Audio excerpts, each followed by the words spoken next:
କିନ୍ତୁ ଆଉ କିଛି କିଛି କାର୍ଯ୍ୟ ରହିବ ପରେ ଯାହା ଆମେ ଆଲୋଚନା କରିବା ସେଟା ବର୍ତ୍ତମାନ ଉଭୟ ବନ୍ଧୁ ବାନ୍ଧବ କଥା ହେବେ। ବର୍ତ୍ତମାନ ଖାଲି ସମାଜ ଜାଣିବ ଯେ ଆମ ପିଲା ପାଇଁ ଗୋଟେ ଝିଅ ପାଇଁ ବ୍ୟବସ୍ଥା କରାଯାଉଛି। ଏଇ କଥାଟା ଆମେ ସମସ୍ତେ ଜାଣିଦେବା। ଜାଣିଲା ପରେ ଆମ ବାପା ମା ଉଭୟ ଝିଅର ବାପା ପୁଅର ବାପା ଉଭୟ ସେମାନେ କଥା ହେବେ। କଥା ହେଲା ପରେ ଆମର ଯେଉଁ ସାମାଜିକ ରୀତିନୀତି ରହିଛି ଆଗକୁ କ'ଣ କ'ଣ କରାଯିବ ଆପଣମାନଙ୍କୁ ଜଣେଇବେ, ଆପଣମାନଙ୍କୁ ଆମମାନଙ୍କୁ ଜଣେଇବେ। ପୁଣି ଆମେ ତାକୁ ସହଯୋଗ ୟାକୁ ହିଁ କହନ୍ତି ସମାଜ।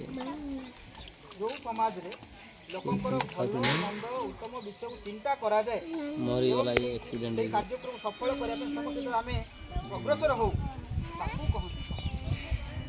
ଆଉ ଆପଣମାନେ ଏତେ ସୁନ୍ଦର ଭାବେ ଏଇ ଉତ୍ତମ ସାମାଜିକ କାର୍ଯ୍ୟକ୍ରମରେ ସହଯୋଗ କରିଥିବାରୁ ମତବ୍ୟକ୍ତ କରିଥିବାରୁ ବନ୍ଧାଗୁଡ଼ା ଗ୍ରାମ ତରଫରୁ ସମସ୍ତଙ୍କୁ ସ୍ୱାଗତ ଧନ୍ୟବାଦ ଜ୍ଞାପନ।